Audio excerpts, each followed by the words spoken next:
É...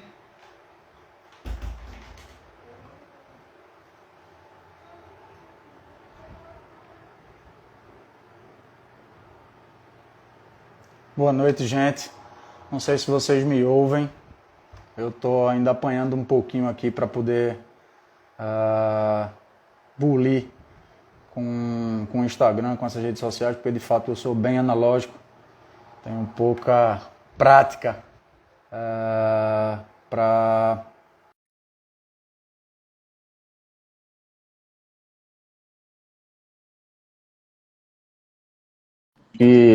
conseguir, né, nos comunicar com os meios que nós temos, e essas ferramentas de redes sociais impõem para mim uma modernização no uso dessas ferramentas. Queria aqui agradecer a presença de Caroline Lobato, presidente da Comissão de Direito Administrativo da OAB e doutora em Direito, com muita honra, né, que a gente recebe Caroline aqui para tratar de um tema tão importante e tão crucial, não só para os policiais civis, mas para o serviço público como um todo. Óbvio que, tratando de uma entidade classista, a gente tem a especificidade de usar as lentes que interessam a nossa categoria, mas ao mesmo tempo também nós não podemos nos cegar diante de tudo que está ao nosso redor, até porque nós somos usuários de serviços públicos, né? Nós somos cidadãos, nossos filhos, nossos familiares são usuários de serviço público, e o que está sendo discutido com essa reforma administrativa é, sobretudo, o que será do Estado brasileiro daqui por diante. E da forma como as coisas estão sendo tocadas, independentemente de questões ideológicas, a forma como a coisa está sendo conduzida, no momento que está sendo, os pontos que estão sendo colocados, acho que tal qual a reforma da Previdência, carece muito de um debate maior, e o caminho que está sendo adotado não é um caminho que beneficia a grande parte da população, nem os policiais, nem grande parte, a grande massa da população brasileira. Então, é importante demais a gente ficar atento a esses temas. A gente está começando aí uma campanha de valorização, nossa campanha salarial, com a Assembleia no próximo dia 27 de julho, às 12 horas no Simpol, mas não podemos esquecer essas outras lutas, porque senão nós vamos ganhar de um lado e perder muito do outro, e perder de uma forma tão profunda que talvez não sobre mais pedra sobre pedra. Sem mais delongas, eu queria passar a palavra para a professora, a doutora Caroline Lobato, né, fazer sua saudação. Mais uma vez, uma honra muito grande para mim, para toda a direção do Simpol e para todos os policiais civis pernambucanos tê-la aqui. Então, boa noite a todos, a todas. Muito obrigada, né, Rafael, pela oportunidade de estar aqui falando para os policiais civis e para o público em geral sobre esse tema tão instigante que é a reforma administrativa, e também aproveitando a oportunidade para agradecer a Márcio Roberto, né, que foi quem viabilizou o convite. Então, aqui eu estou representando também a Comissão de Direito Administrativo da OAB Pernambuco. Nós temos algumas discussões nesse sentido da reforma administrativa, não é, que tanto preocupa os servidores públicos em geral, mas deve ser também objeto de preocupação por toda a sociedade, já que a gente está tratando de uma questão institucional, de questões de Estado, quando a gente trata desse tema. Então, a gente já tem, no âmbito da Comissão de Direito Administrativo, né, uma publicação que está online, está disponível para todo o público, que são os ensaios sobre a reforma administrativa. Então, através do Instagram da comissão, vocês também podem ter acesso a estudos mais detalhados e mais específicos sobre a reforma administrativa que pretende ser implementada através da PEC 32. Então, Rafael, né, se me permite, eu já vou começar falando um pouquinho sobre o que é essa reforma, né? Então, a gente fala muito da PEC 32 ou da reforma do Estado, e muitas vezes o próprio servidor não sabe exatamente do que se trata. Então, a gente tem reforma do Estado, né? O que se chama de reforma do Estado é a modificação do aparato institucional, da forma do Estado exercer suas competências administrativas, sempre que há uma mudança de governança. Então, isso acontece notadamente quando a gente tem a modificação do perfil institucional de governança. Então, aconteceram grandes reformas administrativas, por exemplo, durante a era Vargas, a grande reforma administrativa mais contemporânea que aconteceu durante a década de 90, com a ascensão do governo de Fernando Henrique Cardoso, né? E aí a plataforma neoliberal de Estado. A gente tem, né, durante o governo Lula, algumas pequenas mudanças, mas que conservaram a estrutura institucional de Estado presente na Constituição. Então, sempre que se pretende modificar a estrutura do Estado, é necessário que a gente tenha uma mudança do aparato constitucional. Isso porque as normas, né, do nosso sistema normativo, do nosso sistema jurídico, que disciplinam o modo de ser do Estado e de realizar as atividades administrativas, estão bem presentes na Constituição. Então, é ela quem vai delinear quem são os servidores públicos, qual a sua forma de ingresso, mas também como essa administração pública ela se organiza para realizar, empenhando serviços públicos, regulando as atividades e o diálogo institucional com particulares para que as atividades administrativas sejam viabilizadas. Então, sempre que for necessário essa mudança geral do perfil do Estado, do modo de ser do Estado, a doutrina, né, vai chamar isso de reforma do Estado. Então, com a eleição que a gente teve, né, do governo Bolsonaro, do próprio Bolsonaro, uma plataforma de campanha muito importante que ele teve foi justamente modificar a estrutura do Estado, né? Modificar como as atividades administrativas são desempenhadas, para que houvesse maior transparência, para que houvesse maior eficiência, para que fossem reduzidas as possibilidades de corrupção. Então, essa reforma administrativa ela foi bastante alardeada desde o período de campanha eleitoral do Bolsonaro. E a gente ficou muito ansioso, enquanto administrativista, sobre esse conteúdo, né, desde o início do governo. E aí veio a pandemia e esse texto normativo ele não havia sido apresentado. Até que em março de 2021, né, do ano corrente, a gente teve finalmente a apresentação pelo governo ao Congresso Nacional, à Câmara dos Deputados, do texto do que eles pretenderiam modificar na Constituição, né? Portanto, o projeto de emenda constitucional número 32, né, denominado PEC 32, foi apresentado. Só que esse texto, ele foi uma surpresa para todo mundo, porque diferentemente do que aconteceu em reformas administrativas passadas, o texto proposto pelo governo Bolsonaro, ele não foi dialogado com a categoria de servidores públicos, nem com nenhuma outra categoria de cidadão afetada pela reforma do Estado. Então, a gente não teve um viés político-ideológico que embasasse essa reforma administrativa, a gente não teve o diálogo com os setores, né, da sociedade que seriam afetados, e a gente também não teve nenhum outro debate importante sobre essa postura do Estado ante o desenvolvimento de atividades administrativas. Então, isso por si só já foi um ponto muito negativo em relação à reforma do Estado a ser implementada pela PEC 32. E daí quando a gente passa a analisar o conteúdo desse texto, essa reforma de Estado, na verdade, constitui uma reforma do próprio serviço público, uma reforma das normas constitucionais pertinentes aos servidores públicos. Então, ela desvia um pouco do que seria exatamente até mesmo uma reforma de Estado para afetar basicamente o regime institucional de Estado que vai reger, que vai afetar toda a categoria de servidores.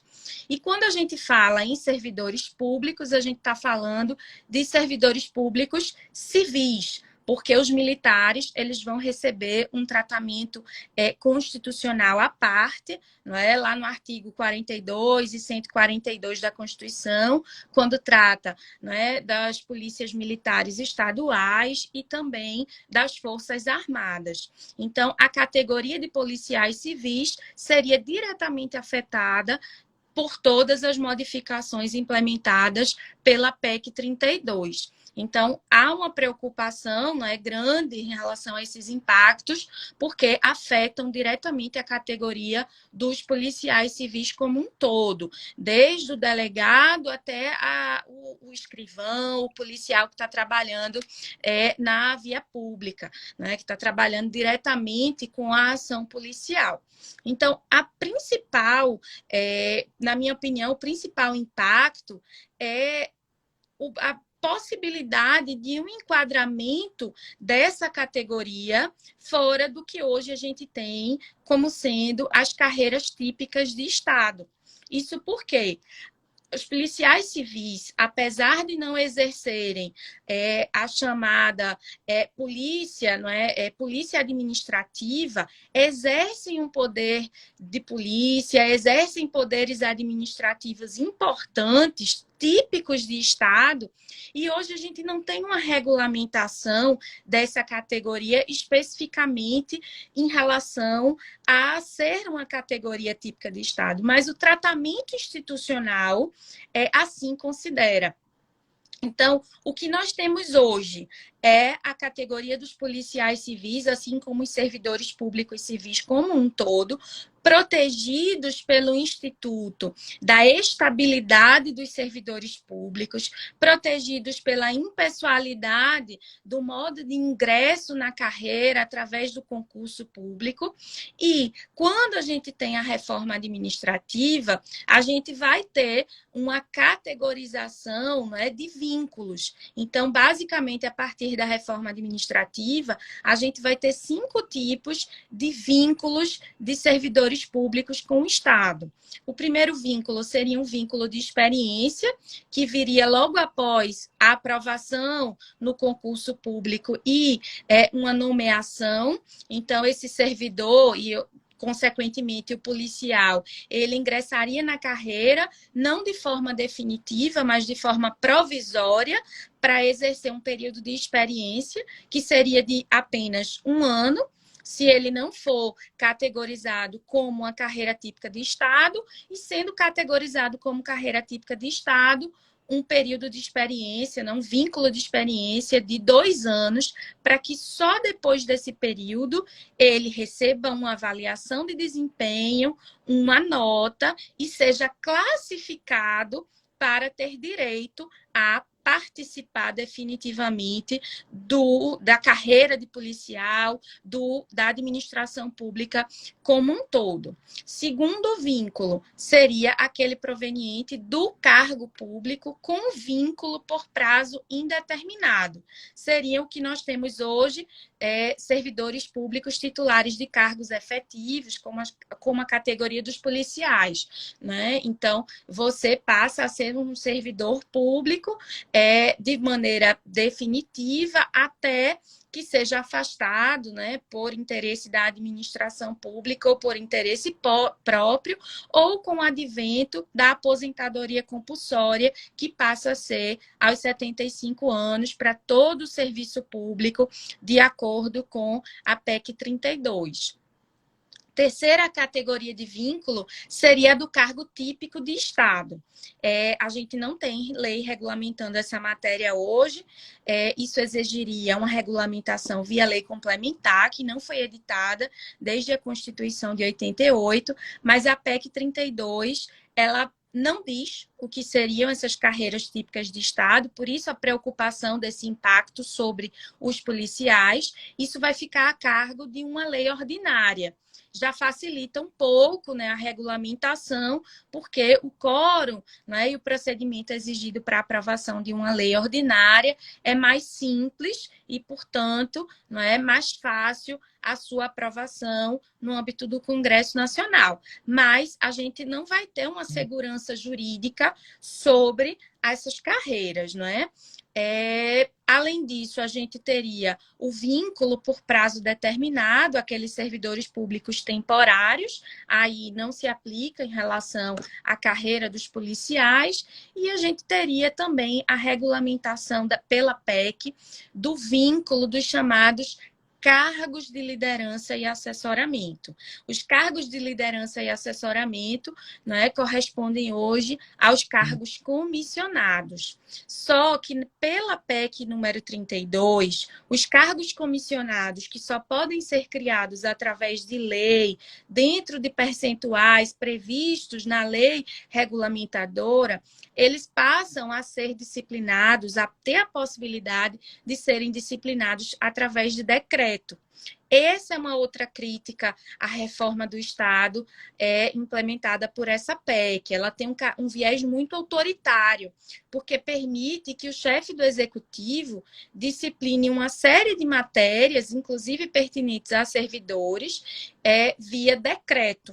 Portanto, independentemente da vontade do legislador e causando uma maior insegurança, uma instabilidade no meio jurídico em relação à matéria de servidores. Então, vai caber ao chefe do executivo dizer, através de decreto, quantos cargos comissionados ele vai ter no âmbito da polícia, quem vai ocupar esses cargos. Isso vai tornar o ambiente muito mais politizado. E a gente sabe que essa política ela tem um viés partidário aqui no país. Então, a gente vive uma polarização muito grande entre direita e esquerda, não é? Entre liberais e conservadores, e isso tende a agravar o ambiente institucional, caso seja aprovado.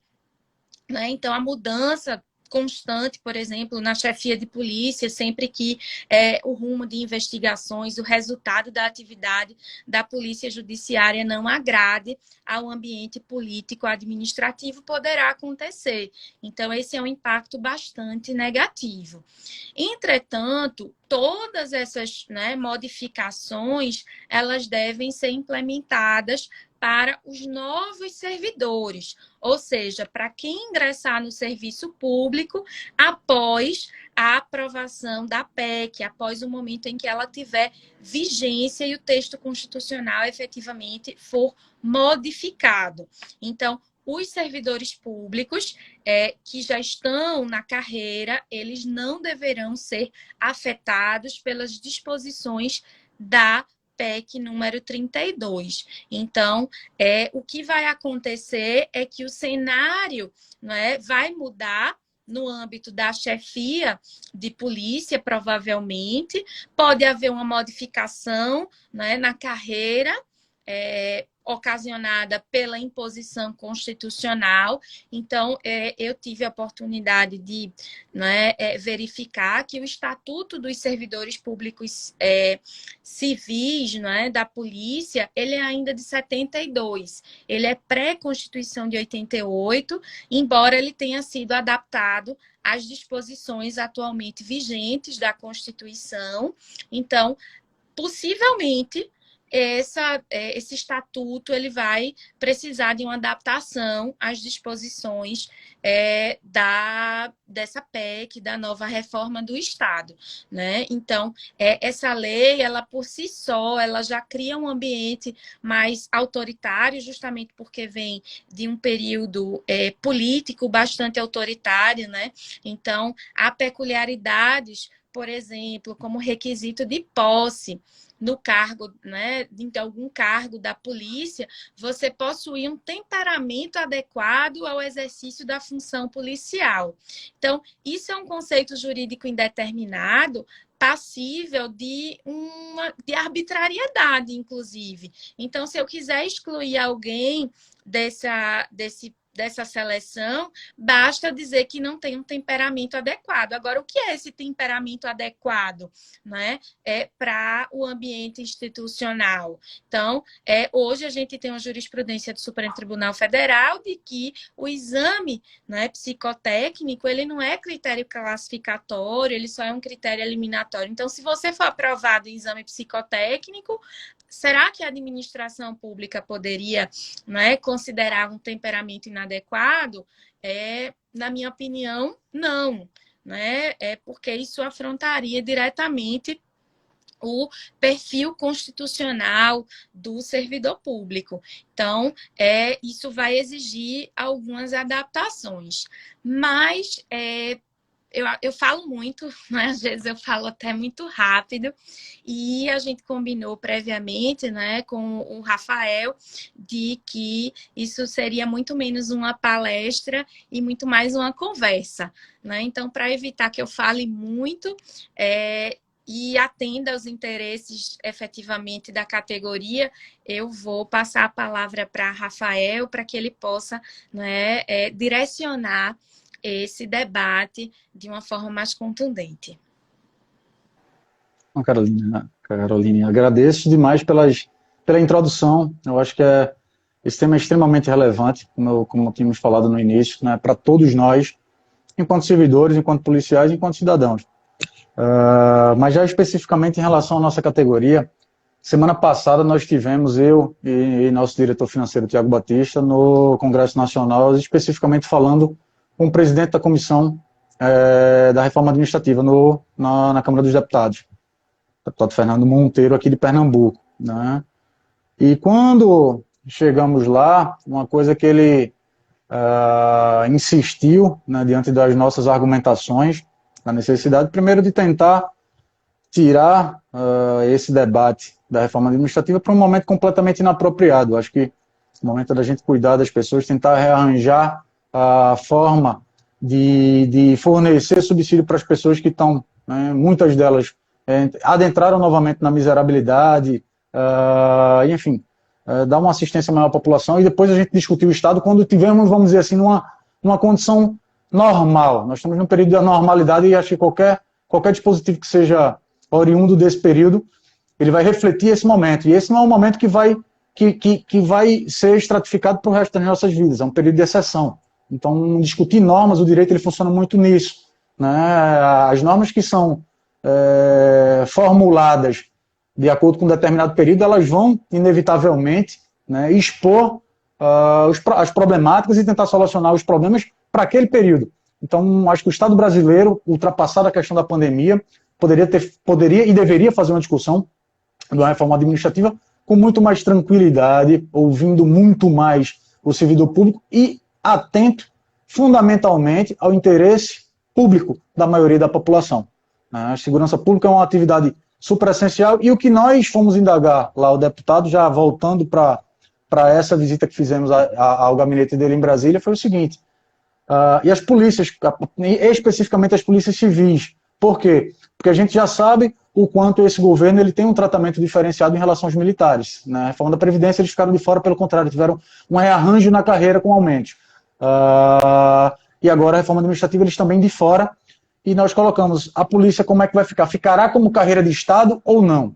E aí o deputado ele disse que a tendência é que a polícia fique como carreira de Estado, mas que, segundo ele, inclusive, há que se ter uma discussão sobre quais cargos dentro da polícia ficarão como carreira de Estado. Na visão primitiva dele, vamos dizer assim, por exemplo, escrivães de polícia não deveriam ser caracterizados como carreira de Estado, porque para ele, escrivão de polícia não vai à rua, embora a gente na prática saiba o quanto essas funções entre escrivães e agentes, por exemplo, se misturam. Mas para eles, os delegados de polícia, embora fiquem muito mais em gabinete do que os restantes dos policiais, devem ficar como carreira de Estado, acho que, obviamente, entendendo o lobby e o peso que a classe de delegado de polícia tem, talvez, dentro da estrutura da sociedade brasileira. E nós ponderamos os porquês, ponderamos que, inclusive, há uma discussão nacional sobre junção de atribuições para que a gente tenha um outro tipo de cargo de investigador de polícia mais completo, mas, enfim, que não dava para poder tratar as coisas assim, dizer cargo que é e cargo que não é, simplesmente de acordo com a cabeça do legislador, né? Sem ouvir as entidades de classe. Foi uma coisa que eu falei, os sindicatos eles precisam estar envolvidos nisso. O sindicato tem que acabar com essa história de que o sindicato é simplesmente para poder fazer balbúrdia. Ao contrário, o sindicato é para poder tratar os temas inerentes a cada categoria com o olhar do trabalhador, né? Porque é isso que a gente precisa entender. E, principalmente, acho que o olhar do trabalhador da ponta, do trabalhador de base. Não adianta você parar e fazer uma discussão sobre a reforma administrativa ou sobre segurança pública como um todo e discutir apenas com delegados de polícia. Acho que foi isso que nós colocamos lá. Ele entendeu, relatamos que tem uma emenda de um deputado que é especificamente para a Polícia Civil, que é a emenda do deputado, e outros profissionais de segurança pública, né, que é a emenda do deputado Léo Moraes, mas, começando com essa indagação, Caroline, a simples colocação dos policiais como carreira de Estado nos livra de todos os danos causados e expostos e pontuados por esse projeto de reforma administrativa. A estabilidade, né, ela é a garantia institucional de qualquer servidor público que ele vai poder exercer suas atividades de forma destemida, porque qualquer servidor sabe que existem pressões de ordem interna, de ordem externa, de viés econômico, de viés político. Então, é essa estabilidade que vai proteger esse servidor público de, por exemplo, um oferecimento de alguma quantia a título de corrupção, de alguma vantagem, não é? A título de atendimento de interesses particulares em detrimento de um interesse público. Na classe policial, isso é muito importante. Isso não só em relação aos delegados. Quando a gente fala em carreira típica de Estado, a gente está tratando de todas as classes dentro de uma carreira. Então, no direito administrativo, a carreira é o gênero do qual as classes, né, vão fazer parte, mas que não necessariamente há um grau de hierarquização que desvincule as atividades exercidas por cada uma das classes dentro dessa carreira. Então, a atividade de um delegado ela é tão importante quanto a de qualquer outro agente policial. Então, isso tem que ser tratado na forma de unidade, porque todos eles compõem uma mesma atividade, que é a atividade de segurança pública. Embora a gente não tenha lei disciplinando a matéria, existe um fórum permanente das carreiras típicas de Estado que discutem e disciplinam essa matéria, né? E incluem a segurança pública como carreira típica de Estado, desde o início da vigência da Constituição de 88, por suas características próprias. Então, como é que você vai exercer atividade de segurança pública, atividade de polícia judiciária, sem que você tenha a estabilidade? Não há condição de fazer isso, né? Então, como você disse, seria uma visão primitiva a gente considerar que delegado teria direito a ser enquadrado como carreira típica e as demais classes da carreira não, né? Então, isso teria que ser tratado como unidade. Teria que haver a estabilidade. A estabilidade foi uma conquista do servidor e uma conquista para toda a sociedade, porque é a estabilidade que permite que o servidor público realize as suas atividades no exercício, né, das atribuições do cargo de forma permanente e que ele só seja excluído do quadro de servidores públicos, né, de forma compulsória, ou seja, que ele seja penalizado com a demissão, caso ele seja submetido a um devido processo legal, caso ele responda a um processo administrativo disciplinar válido, né, com a decisão administrativa de caráter definitivo, ou através de um processo judicial, né, guardado o contraditório, a ampla defesa, com a sentença transitada em julgado que o condene a uma penalidade de demissão ou cujos efeitos impliquem na demissão do serviço público. Então, isso é uma garantia de Estado. Não é só uma garantia do servidor, é uma garantia para todos nós da sociedade de que esse servidor ele vai trabalhar bem. E aí uma coisa que veio, né, a discussão durante esse ambiente de pandemia, obviamente, não é que quando o lençol é curto, cada um vai tentar, né, cobrir melhor, se cobrir melhor, como pode.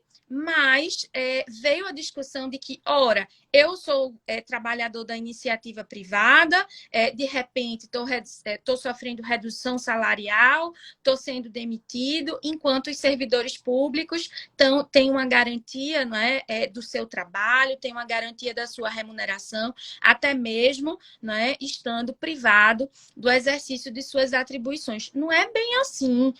Há categorias como a dos policiais, médicos, enfermeiros, que estavam de frente desde o início da pandemia, somente aquelas atividades que possam ser desenvolvidas por meio remoto é que foram, não é, realmente afastadas do local do desenvolvimento das atribuições, e isso não significa que as pessoas ficaram sem trabalhar.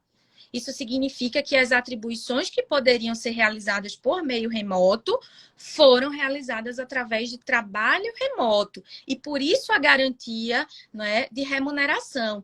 E uma coisa que eu sempre chamo a atenção, né? Eu sou professora e eu sempre chamo a atenção dos meus alunos, né?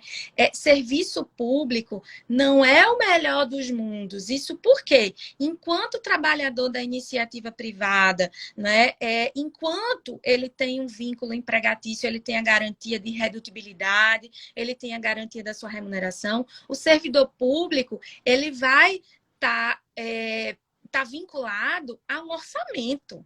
Ele vai estar vinculado a uma capacidade econômica do Estado de prover com a sua remuneração.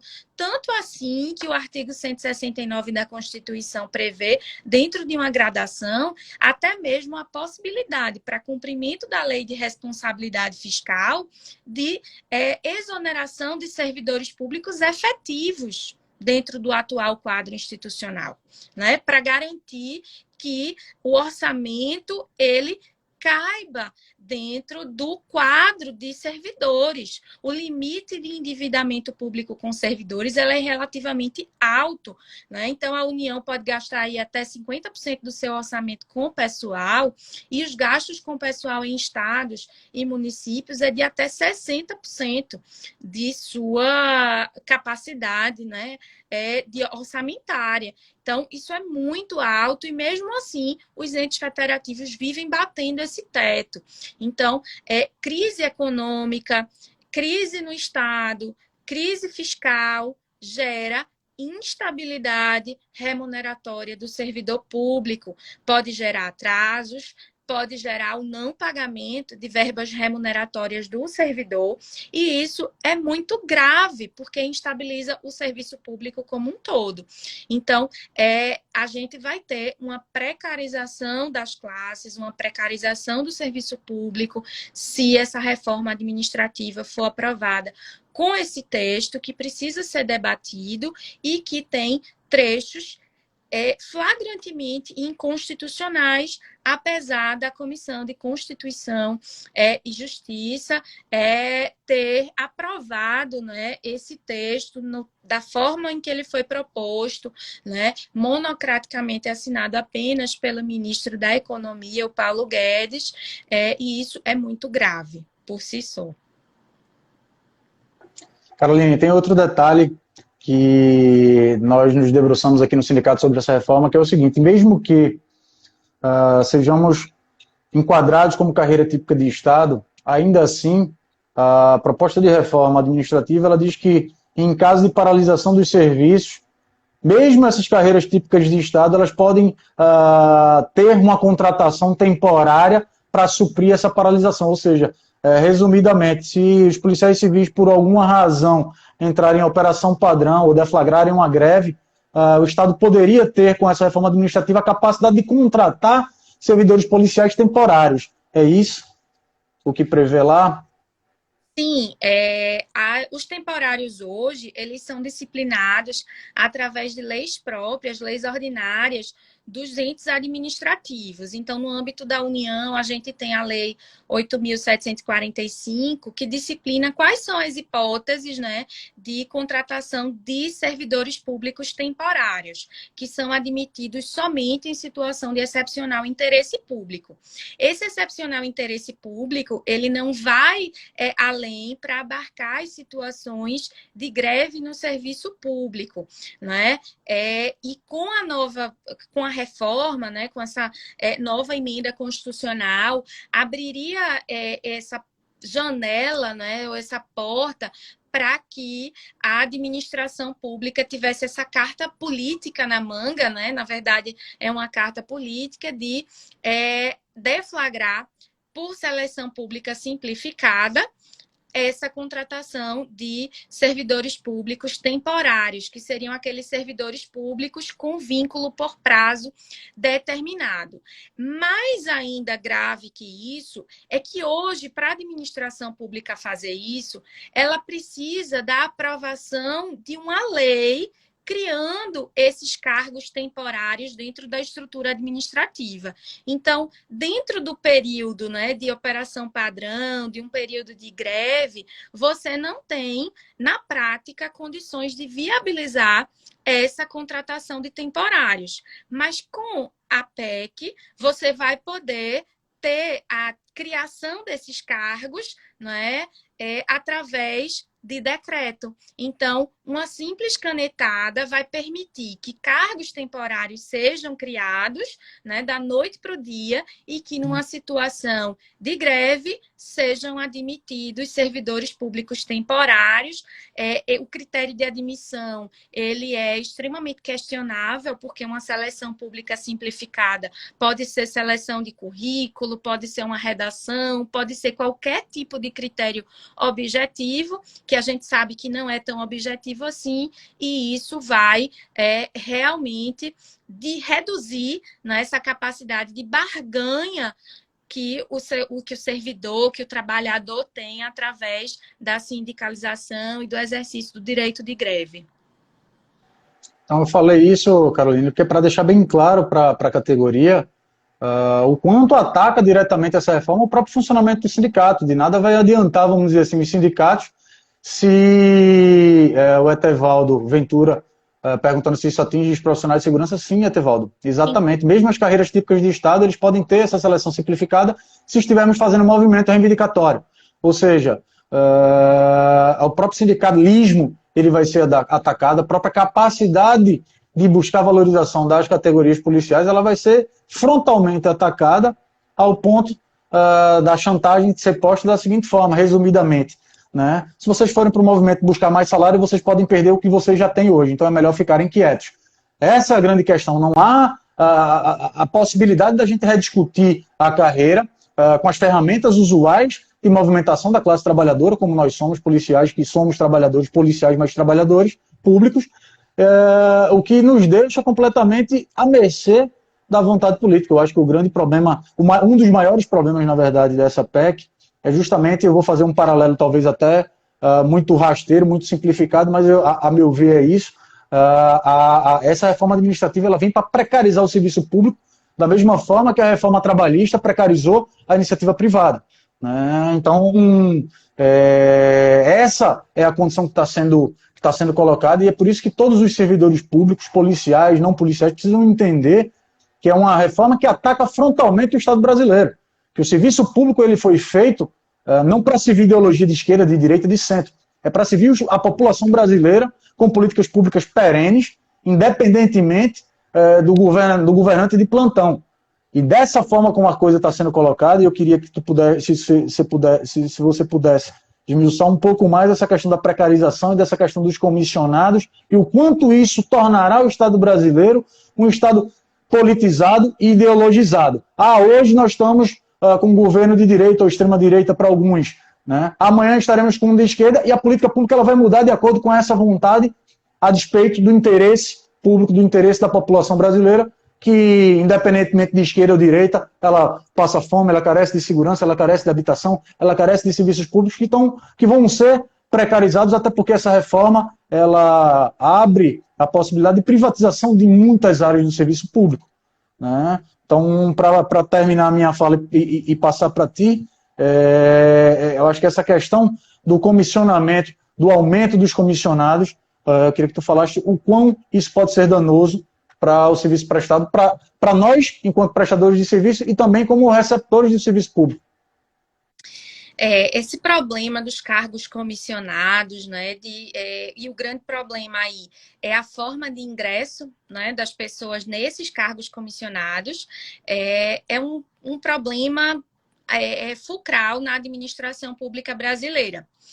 Tanto pelo número de cargos comissionados que nós já temos hoje.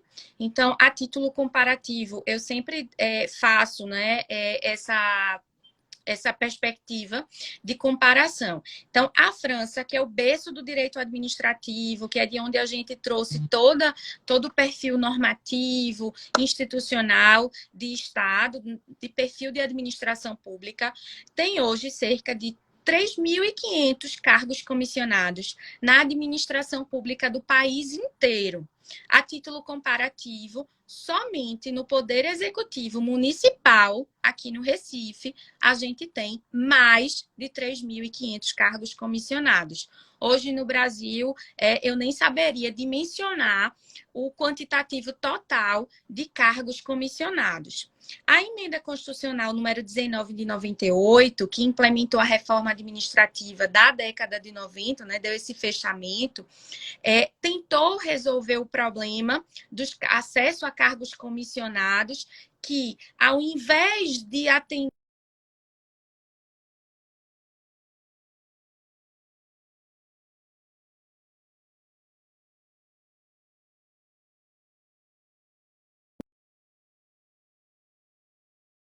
submetido a um concurso público, exatamente porque a autoridade nomeante tem que ter plena confiança de que as atribuições que ele vai exercer atendem aos seus interesses. Então, é com base nisso que o chefe do executivo, ele não poderia, por exemplo, dizer que não sabe, que não é responsável pelas ações que são implementadas por um ministro de Estado, por um secretário de Estado.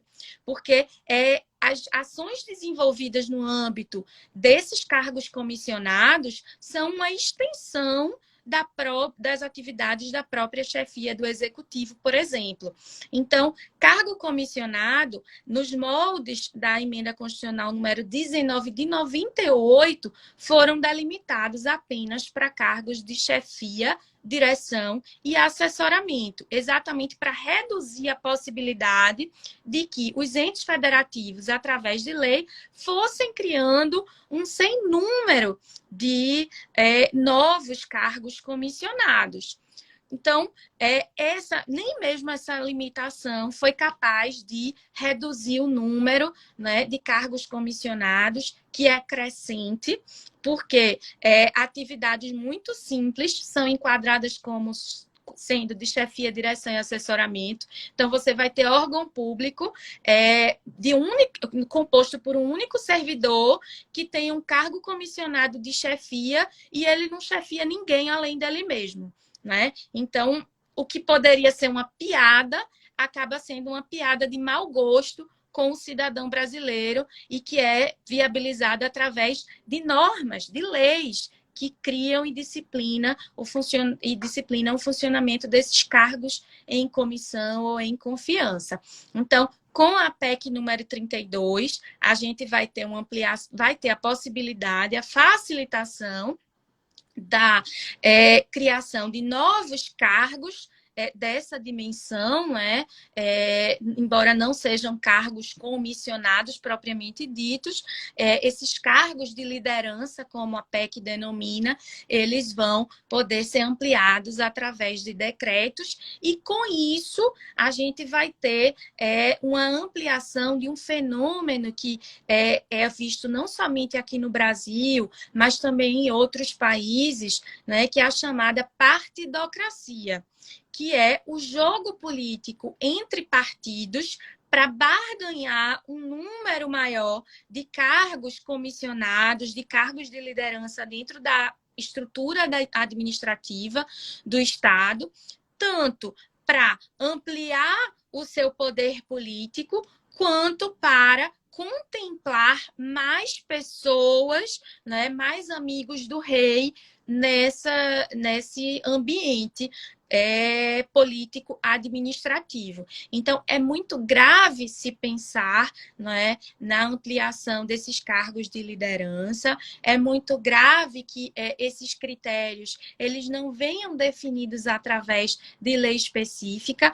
Hoje, o nepotismo, por exemplo, ele é vedado não através de uma lei, mas por um entendimento de súmula vinculante, a súmula vinculante número 13 do STF, que veda, né, a indicação de parentes para cargos públicos em confiança, para cargos comissionados. Então, com a mudança, a gente teria que ter, inclusive, a revisão dessa súmula vinculante, se ela ainda está dentro ou não da interpretação da norma constitucional.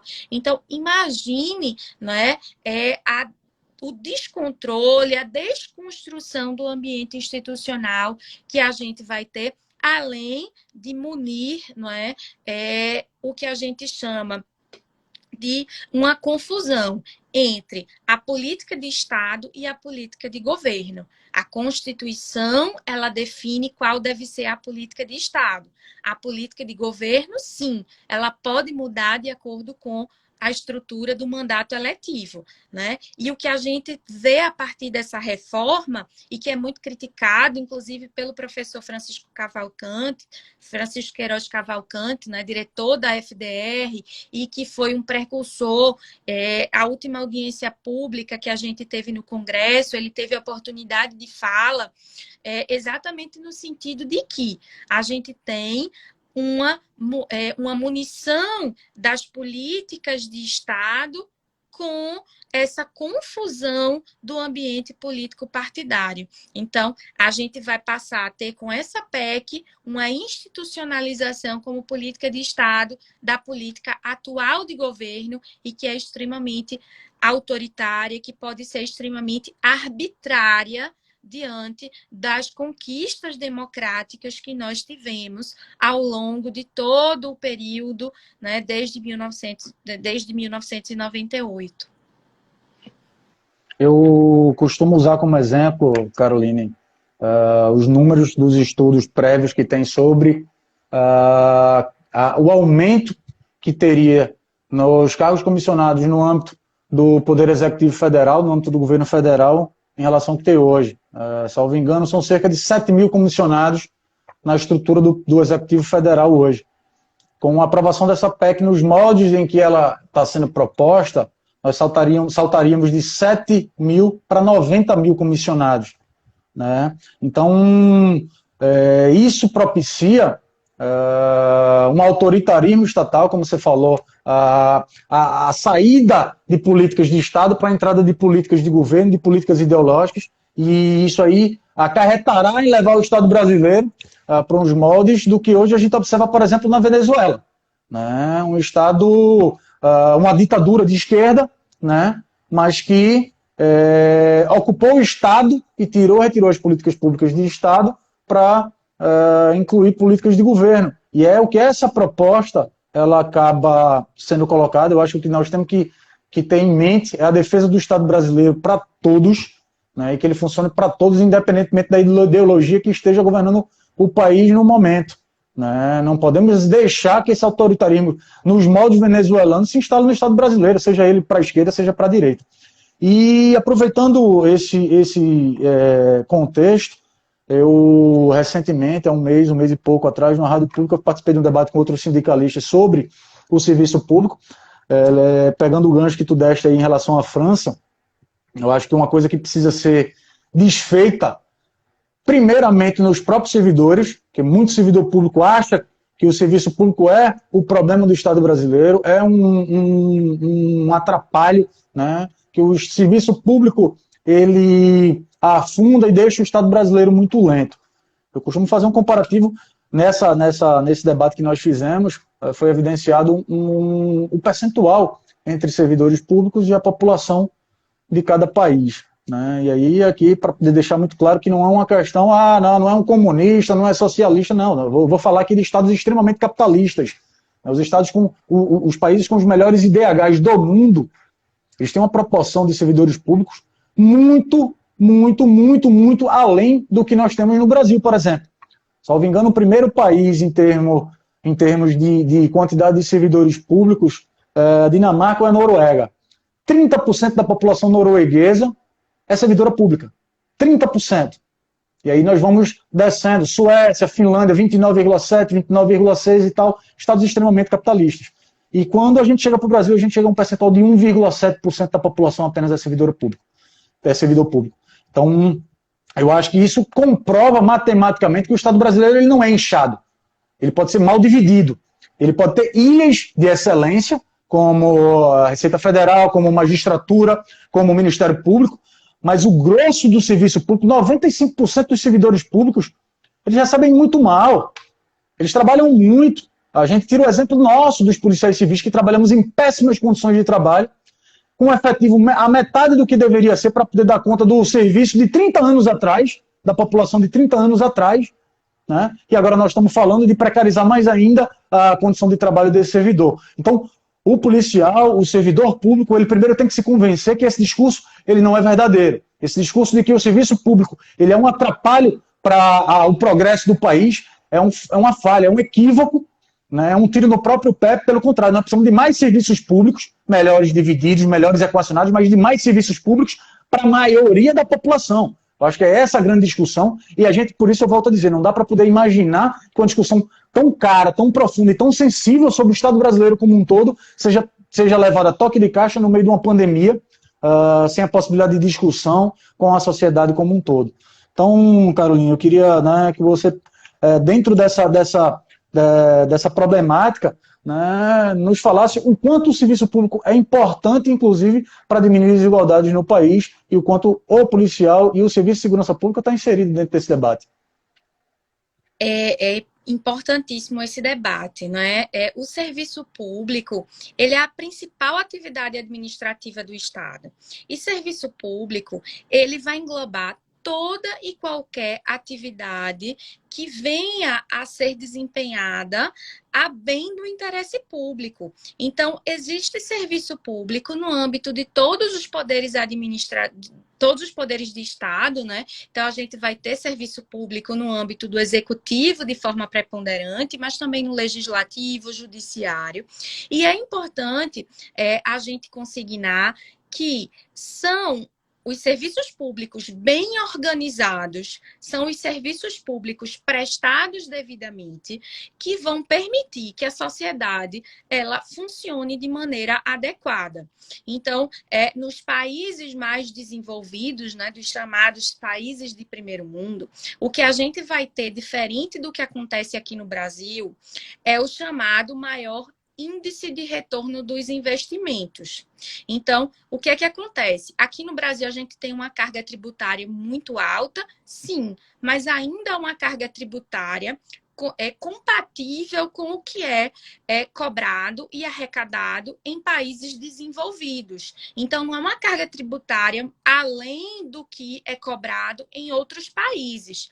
Há uma injustiça em relação à forma de tributação, mas o quantitativo dessa tributação ela é equivalente ao que acontece em países desenvolvidos. Agora, o grande problema aqui no Brasil é que nós pagamos muitos tributos, ou seja, a arrecadação do Estado ela é alta, mas ela é mal distribuída, não em relação ao servidor público em si, mas em relação a toda a organização administrativa do Estado, a forma como o Estado aloca esses recursos e controla a aplicação deles. Então, a gente tem um baixíssimo retorno desses investimentos em educação, em saúde, em segurança pública. Então, isso vai levar o cidadão que tenha condições a fugir do serviço público, a uma fuga do público para o privado. contratando seus planos de saúde, pagando a educação privada, contratando segurança privada para exercer atividades que são essencialmente de caráter público. Então, quando você vai ver o índice de desenvolvimento humano, os maiores estão, né, na Finlândia, Dinamarca, Noruega, que são países que investem pesado na qualidade e na eficiência dos serviços públicos. Segurança pública é essencialmente um interesse público primário de qualquer Estado. Então, essa categoria, junto com saúde, com educação, por exemplo, ela deve ser priorizada. Então, na falta, inclusive, de recursos públicos, aloca esses recursos naquilo que é essencial. Então, segurança é indiscutível, é essencial, até porque a segurança, ela também engloba a atividade e a realização da justiça. Então, você vai ter aí que investir numa maior eficiência. Inclusive, a PEC, ela vai introduzir princípios como da unidade, né? Princípio da transparência, que são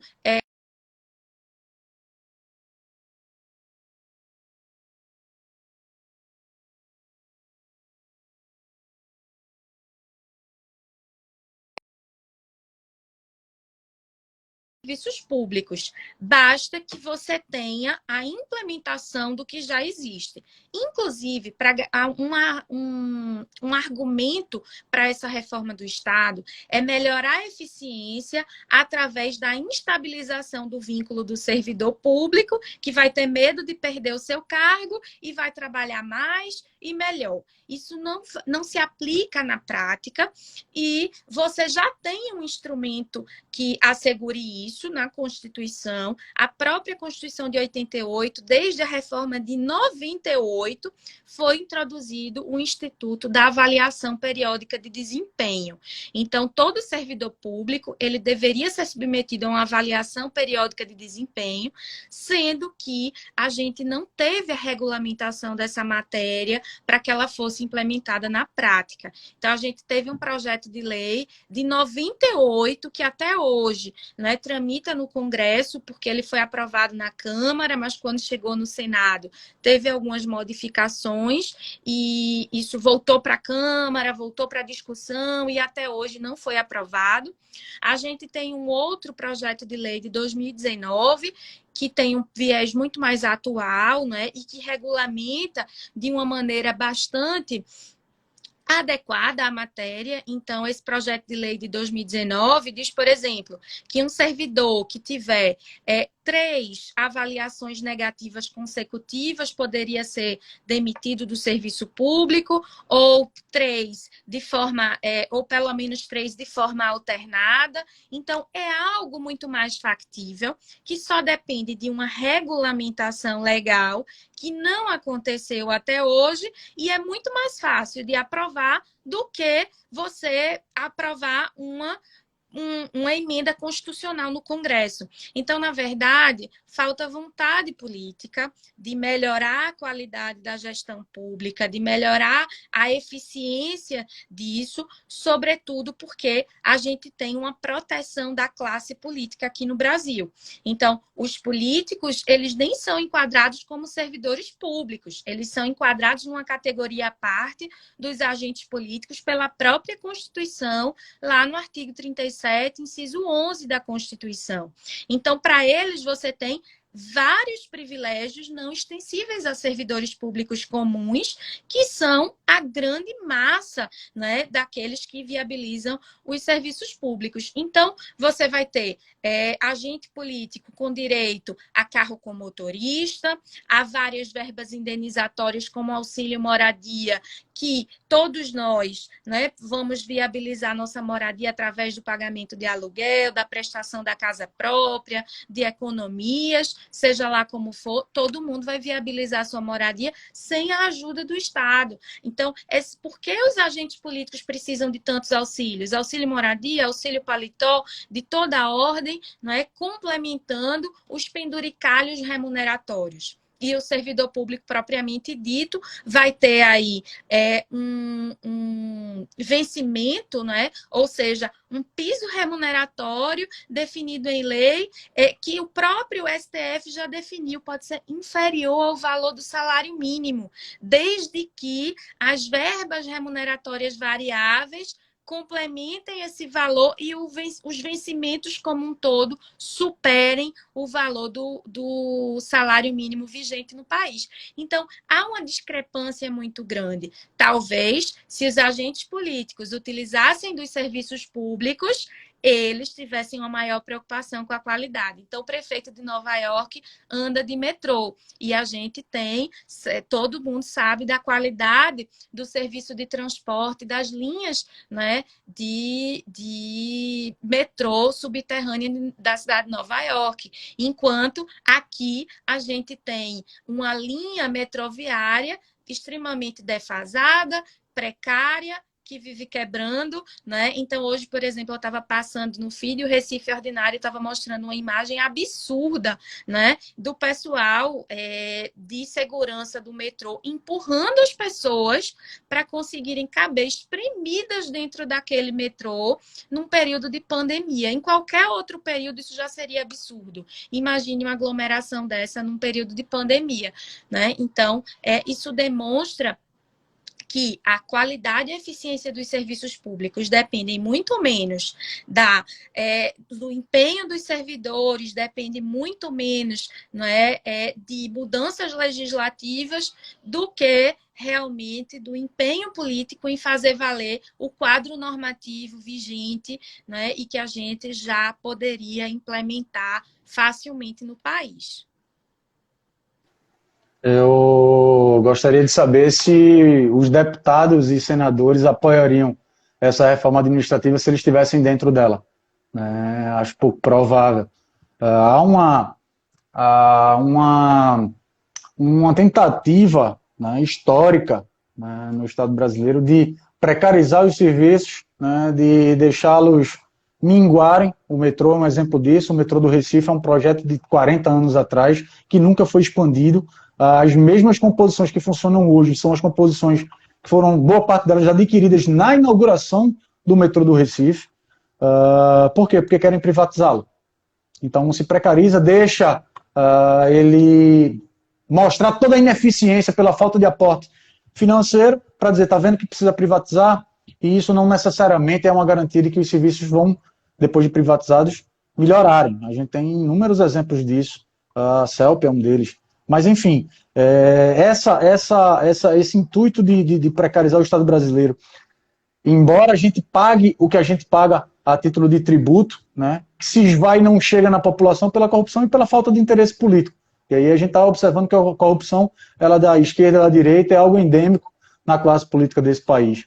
Então, esses atrapalhos e não atacar as poucas ilhotas de excelência no serviço público, que inclusive ultrapassam o teto de remuneração do serviço público a todo instante, e nós não vemos uma discussão sobre esses servidores, sobre uma readequação à realidade de um país pobre em termos de quantidade de população, ou da grande parte da população brasileira, mas muito rico em termos de commodities e de capacidade de produzir. Então, esse descompasso que o serviço público de Estado ele busca atender, mas que com essa sangria que há pelos entes políticos dos cofres públicos, acaba precarizando o serviço e dando margem para um discurso privatista, quando não que a privatização não sirva para algumas áreas, mas a privatização ela não é a solução para tudo, pelo contrário, tem algumas áreas que não podem ser privadas em hipótese alguma, né? Indo agora mais para um ponto específico, Caroline, essa reforma, ela, por exemplo, para poder o policial entender o quanto ele pode ser atingido, ela, por mais que em tese não vá mudar o regime jurídico desses servidores hoje, que hoje são servidores, mas ele vai tirar algumas coisas que hoje estão estabelecidas, como, por exemplo, licença prêmio, progressões ou coisas do tipo. Eu queria que tu falasse um pouco sobre isso. Bom, essa lei, ela vai estabelecer, não é, a PEC 32, ela vai estabelecer limitações, tanto em relação ao caráter remuneratório, não é? Então, a gente vai precisar de normas gerais definindo esses limites remuneratórios, que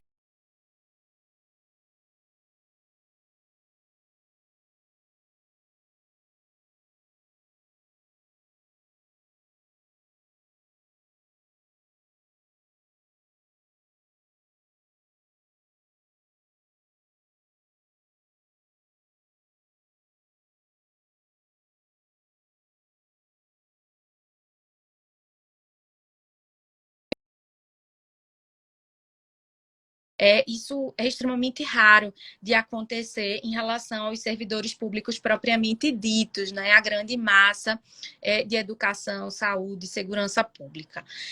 Além disso, a PEC ela também vai permitir que benefícios sejam vedados. Então, por exemplo, licença premium, ela não vai poder ser concedida através de lei do ente administrativo, os famosos quinquênios, decênios que têm previsão normativa em estatutos de servidores públicos também não poderão ser objeto de concessão. Então, essas parcelas remuneratórias, elas, na verdade, vão deixar de existir para os novos servidores, né? E aí, a progressão ou promoção, por exemplo, que era estabelecida somente com base no tempo de serviço público, né? Pelo critério de antiguidade, ela vai deixar de existir. A gente só vai ter agora a possibilidade de promoção por merecimento, né? Que são aqueles servidores públicos que, nos moldes da lei, estejam se aprimorando, estejam contribuindo para o desenvolvimento das atividades administrativas. Agora, isso contribui para a eficiência do Estado? Não, porque isso é um desestímulo, na verdade, para que as pessoas mais bem capacitadas ingressem no serviço público, permaneçam no serviço público e se dediquem efetivamente ao serviço público. Porque algo que é comprovado, não só através do serviço público, mas no ambiente laboral como um todo, é de que quando você tem um único vínculo, né, laboral, você tende a se dedicar muito mais àquela atividade do que quando você tem mais de um vínculo. Por isso, a Constituição, via de regra, vedou a acumulação de cargos, empregos e funções públicas, salvo as disposições previstas na própria Constituição, né? Então, de um cargo técnico com outro cargo de professor, 2 cargos de profissional de saúde, com a profissão regulamentada em lei, 2 cargos de professor, porque são situações excepcionais. Mas, via de regra, o servidor hoje ele não acumula atividades. A partir dessa PEC, você vai cortar todos esses benefícios para, via de regra, permitir que o servidor público com vínculo, com prazo indeterminado com a administração pública, ele possa acumular o serviço público com outras atividades, inclusive em meio privado. Ou seja, eu vou compensar esses benefícios, em tese, com a possibilidade de maiores ganhos desse servidor público. O que acontece com isso? Você efetivamente vai ter uma precarização da atividade, porque esse servidor público ele vai estar se dedicando muito mais a buscar remuneração de outras fontes, né? Então, o principal efeito, né, que eles apontam com a vedação de benefícios é exatamente o motivo de maior precarização no serviço público a partir da implementação dessas normas, né, que vedam e que não vão mais permitir, não é, um estímulo ao aprimoramento e à permanência no serviço público. Então, isso é A bastante. gente vai ver, o que a gente vai ver na prática, isso passando em relação a esse tema, é o servidor tendo uma majoração absurda na sua carga horária, porque o policial, por exemplo, vai trabalhar como policial de manhã, professor à tarde e segurança à noite, né, para poder ter o mínimo de uma renda condizente para poder sustentar a sua família. Então, acho que um dos exemplos assim, bem claros, que é para poder a gente entender o tamanho do desastre que é essa PEC, essa proposta. Caroline, eu queria, para a gente começar a encaminhar para o final, que você falasse um pouco, na sua perspectiva, o quanto a qualidade do serviço público, que já não é a contento, como a gente falou, embora devesse ser pela quantia vultuosa que nós pagamos a título de impostos, né? O quanto ela pode ser ainda piorada com a reforma dessa. Bom, essa reforma, ela vem no bojo do que a gente chama de desestatização, que é o momento em que o Estado deixa de estar presente naquelas atividades, né, não essenciais, e passa essas atividades a serem desempenhadas por particulares, por empresas privadas, né? Então, aqui no Brasil, a gente tem uma falácia muito grande, que é a de que a classe política, ela atua somente movida pela promoção do bem comum. Quando a gente sabe que alguém só chega a ser eleito e que permanece no através da defesa de determinados pleitos, com base em interesses, não da classe econômica. Então, a gente vai ter aí o interesse do empresariado em ampliar os seus espaços de atuação, em aumentar a sua participação na economia. Então, quando o Estado retrai, abre mais espaço para a iniciativa privada assumir cada vez mais categorias que antes eram do poder público. Quando isso passa para o particular, a gente precisaria ter um poder público extremamente forte para regular, como acontece, por exemplo, nos Estados Unidos. Lá, os serviços públicos, eles são totalmente desestatizados por uma política de Estado americana. Lá, eles têm os serviços públicos desempenhados por particulares, mas totalmente regulados e fortemente regulados por agências estatais, que são incumbidas de fiscalizar, de normatizar, inclusive de sancionar os particulares que desempenhem mal o serviço público ou deixem de exercer da maneira devida aquilo que assumiram como compromisso. Já aqui no Brasil, a gente tem apresenta como ideologia liberal de que o Estado precisa atuar de forma subsidiária, imbuída pelo princípio da subsidiariedade, ou seja, o Estado ele só deve estar presente naquelas situações, né, em que ele é essencial, mas isso está por trás de tudo isso, você vai ter os interesses econômicos. Então, eu acho que a gente precisaria aí ter uma reforma, primeiro, política, para que a gente tivesse a desmistificação dos interesses políticos, econômicos que estão por trás dessas medidas, para aí sim ter uma reforma administrativa, caso necessária, mas para fortalecer as instituições de Estado, porque somente instituições fortes são capazes de manter as conquistas democráticas e, consequentemente, a qualidade de todos os serviços públicos, garantindo eficiência, garantindo uma boa prestação, garantindo que o serviço público ele seja bem prestado no momento correto e que não haja lacuna nessa prestação de serviço público, como ocorre flagrantemente no cenário atual.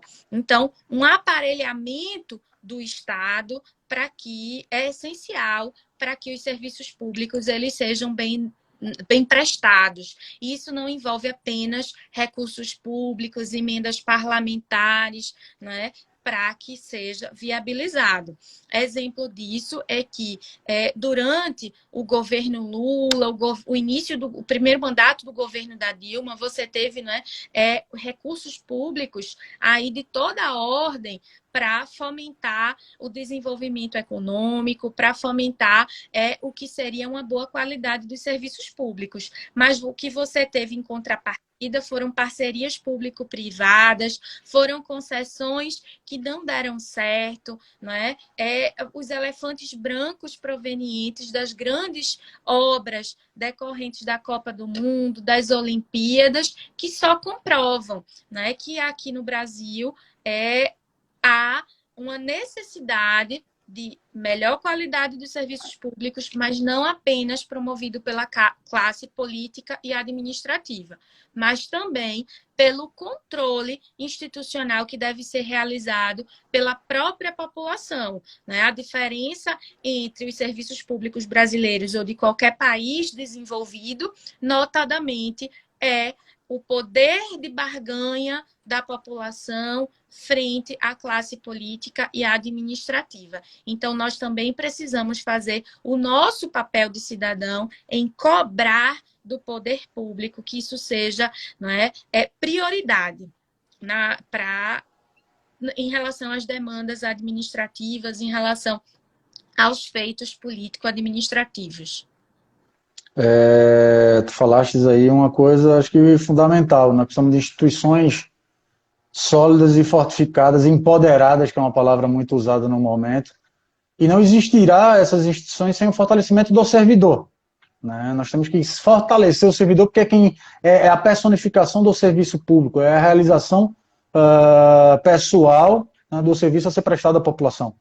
E aí, usando o exemplo que tu deste também dos Estados Unidos, que é dos países desenvolvidos o país mais desigual, vamos dizer assim, mas ainda assim a desigualdade americana ela está anos-luz, né, menor do que a desigualdade brasileira. Então, falar que lá privatizou-se os serviços públicos é porque mesmo para a população mais pobre dos Estados Unidos, ainda assim, para a iniciativa privada, a prestação desse serviço gera lucro. A população pobre brasileira ela não geraria lucro para determinados serviços e por isso eles não têm interesse numa privatização, ou a privatização seria meramente para poder obter os ganhos que o Estado pode dar num primeiro momento de privatização, e aí tu falaste muito bem da questão da parceria público-privada.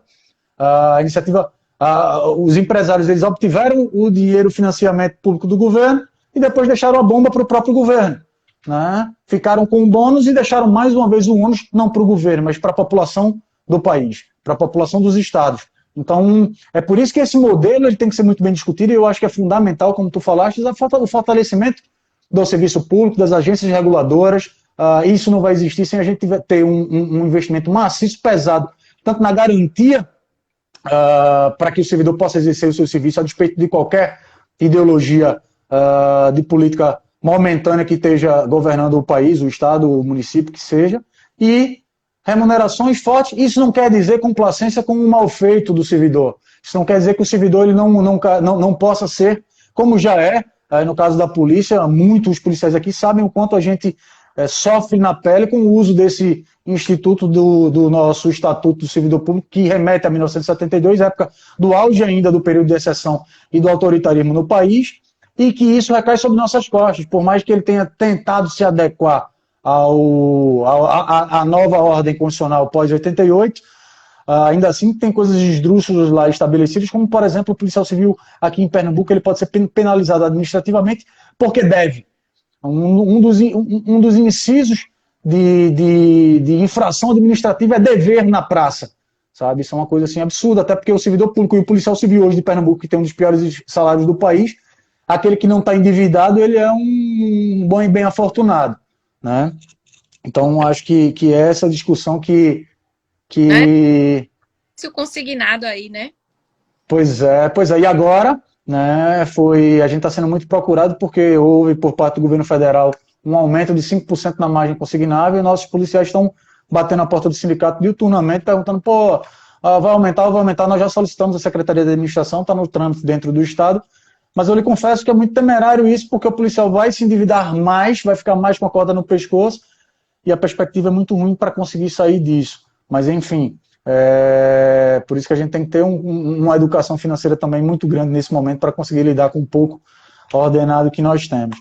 Eu queria deixar primeiro, antes de encaminhar para o final, Caroline, nossos agradecimentos, o meu em nome de toda a direção e toda a categoria policial civil, a você pela disponibilidade, pela forma didática como tu colocaste as coisas aqui para nós. Agradecer mais uma vez ao nosso diretor, companheiro, mestre, Márcio Roberto, que foi o intermediador desse nosso contato, dessa aula ministrada por ti, e deixar aberto para que tu possa fazer tuas considerações finais e a gente encaminhar para o fim, infelizmente, dessa live, porque eu acho que a matéria daria para a gente passar a noite toda aqui batendo um papo sobre isso e tirando dúvidas e dando a dimensão para o nosso policial do quanto é nefasta essa reforma, independentemente de questões ideológicas, de esquerda, de direita, de centro. Ela é ruim para nós enquanto servidores, ela é ruim para o serviço prestado para a população, então ela não serve. Deixar aberto aí as tuas considerações finais. Bom, acho que foi importantíssimo você enfatizar. Aqui o debate, ele é um debate de caráter científico, neutro, em momento algum, né? Eu procuro, que já foi meu aluno sabe, eu procuro não nem mesmo colocar, né, flagrantemente qual é meu posicionamento político, partidário, enfim, porque eu acredito que algumas posições, elas devem realmente ser neutras, né? Então, essa PEC, ela comparando com o texto constitucional, com a garantia de direitos fundamentais e o próprio perfil do Estado democrático brasileiro, né, na redemocratização pós-88, ela é um texto muito ruim, ela é um texto flagrantemente inconstitucional, que não tem condições de ser viabilizado. E em relação aos impactos, né, sobre a classe dos policiais civis, eu deixaria uma reflexão. Então, eu sempre digo que mais importante do que colocar pontos finais e respostas é quando a gente tem uma fala que leva à reflexão, né? Então, uma reflexão muito importante que eu queria deixar para vocês é o seguinte: as polícias, elas não podem servir como cão de guarda dos interesses políticos de quem está à frente do Estado. A polícia, ela deve servir como um órgão de segurança pública para garantir a paz social, para garantir à sociedade a tranquilidade para o desenvolvimento de suas atividades, do seu modo de ser. Então, a gente precisa, né, garantir, mais uma vez, que a instituição ela se fortaleça, assim como todas as instituições de Estado, e buscar cada vez mais, né, deixar transparentes essas instituições, para que não sejam contaminadas por interesses puramente ideológicos, partidários, econômicos, que fragilizem, né, os interesses maiores, que é o bem de toda a sociedade. Porque quando a gente garante que o servidor público ele está protegido, a gente garante que os serviços públicos sejam bem prestados e que a sociedade ganhe como um todo. Então, eu queria deixar essa reflexão, assim como os agradecimentos, né? Foi um prazer te conhecer, Rafael, aqui, né, como presidente desse sindicato tão importante. Agradecer mais uma vez a Márcio Roberto, né, por ter viabilizado, meu ex-aluno, foi ótimo aluno, na Faculdade de Direito, e fez essa intermediação, como você bem colocou. Então, agradecer a todo mundo que acompanhou, né, essa live e deixar meus sinceros agradecimentos a todos vocês. Então, muito obrigada. Mais uma vez, em nome de todos os policiais civis, somos nós quem agradecemos. Márcio Alberto, excelente ideia dessa live, e melhor ainda, com a escolha da professora Caroline para poder repassar para a nossa base, pelo menos uma parte dos problemas que nós temos que enfrentar em relação à reforma administrativa. São tantos, e é por isso que a gente foca tanto na necessidade de aprovarmos uma lei orgânica para as polícias civis, de termos um empoderamento da base da Polícia Civil para que ela possa assumir e assinar aquilo que ela de fato produz, e que a gente possa fortalecer essas instituições para que elas continuem servindo como instituições de Estado, aplicando as leis e fornecendo os serviços públicos, independentemente de cor, de credo, de classe social e de capacidade financeira. Só para aproveitar um ponto que tu comentaste também, e que para mim também é muito, muito caro, antes, muito antes. Eu acho que a reforma administrativa ela não tem razão de ser. A reforma política, sim, ela é a mãe de todas as reformas, ela é urgente e é a reforma que o povo tem que pedir, porque a depender da classe política não virá. E também uma reforma tributária decente, não essa que está sendo proposta aí, que mantém as diferenças, que faz com que, por exemplo, um policial civil que ganhe 5 mil reais pague o mesmo do que um empresário que ganha 1 milhão de reais e que o lucro dele, por exemplo, não vai ser taxado, o lucro dele nas empresas dele, se ele ganhar 30, 50, 100 bilhões de reais, não vai haver taxação desse lucro, ou seja, a contrapartida que esse empresário, né, por estar recebendo muitas vezes por benesse de bancos públicos, não vai haver, porque ele não vai estar contribuindo com a parte dele para o Estado brasileiro. Então, essas discussões a gente tem que ter em mente enquanto servidores públicos, mas, sobretudo, enquanto cidadãos. Então, muito obrigado mais uma vez pela oportunidade. A nossa categoria, fiquem atentos, essa luta é mais uma luta que nós estamos travando na mesma andança que a luta pela nossa valorização, que tem uma data fundamental marcada para o próximo dia 27, quando a gente vai ter uma assembleia, possivelmente decretação da operação padrão, pós a reunião com o governo. Mais uma vez, obrigado a todas e todos. Caroline, uma satisfação imensa para esse sindicato recebê-la aqui. Estamos de portas abertas. Márcio Alberto, mais uma vez, gratidão. E a todos e todas uma ótima noite. Muito obrigada, gente. Tchau, tchau. Fico à disposição de vocês, tá? No meu Instagram, no Instagram da comissão, tá? À disposição do sindicato ou de qualquer um que precise de orientação e nos procure. E vamos procurar disponibilizar essa live. Eu não sei como é que gravou, mas temos a nossa equipe técnica que deve ter feito isso para poder a gente disponibilizar para aqueles policiais que não, e para a sociedade como um todo, que não puderam nos acompanhar ao vivo hoje. Ótima noite a todos, um grande abraço. Até mais.